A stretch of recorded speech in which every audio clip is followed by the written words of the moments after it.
ଖଇରାରେ ଶୀତ ଉତ୍ସବ ପ୍ରଥମ ଥର ପାଇଁ ଅନୁଷ୍ଠିତ ହୋଇଛି।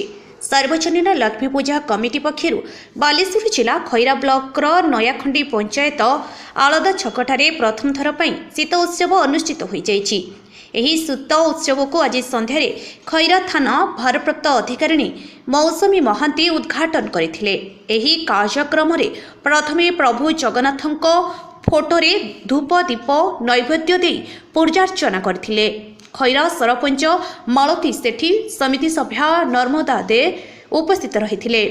ଉକ୍ତ ଅନୁଷ୍ଠାନରେ ମଞ୍ଚାସୀନ ଅତିଥିମାନଙ୍କୁ ଉତ୍ତରୀୟ ବସ୍ତ୍ର ପ୍ରଦାନ କରାଯାଇଥିଲା। ଖଇରା ଅଞ୍ଚଳରେ ପ୍ରଥମ ଥର ପାଇଁ ଏହି କାର୍ଯ୍ୟକ୍ରମରେ ବାଣିଜ୍ୟ ମେଳା ଓ ମୀନା ବଜାର ଦେଖିବାକୁ ମିଳିଥିଲା।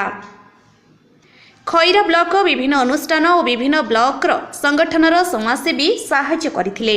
ଏହି ବାଣିଜ୍ୟ ମେଳା ଓ ମୀନା ବଜାର ଦର୍ଶକମାନଙ୍କୁ ବହୁ ଆକର୍ଷଣ କରିଥିବା ବେଳେ କୁନି କୁନି ପିଲାମାନଙ୍କୁ ମନମୁଗ୍ଧ କରିଥିବା ବହୁ ଦେଖଣାହାରୀ ମତବ୍ୟକ୍ତ କରିଥିଲେ। ଏହି ବାଣିଜ୍ୟ ମେଳା ଓ ମୀନା ବଜାର ପ୍ରାୟ 10 ଦିନ ଚାଲିବ। ଏଥିସହ କଟକରୁ ବିଭିନ୍ନ ସହରରୁ ମେଲୋଡ଼ି କଳାକାରମାନଙ୍କୁ ନେଇ ଦର୍ଶକଙ୍କୁ ଆକର୍ଷିତ କରାଯିବ ବୋଲି ଅନୁଷ୍ଠାନ ପକ୍ଷରୁ କୁହାଯାଇଛି। ବ୍ୟୁରୋ ରିପୋର୍ଟ ଅପରାହ୍ନ ଲାଇଭ୍।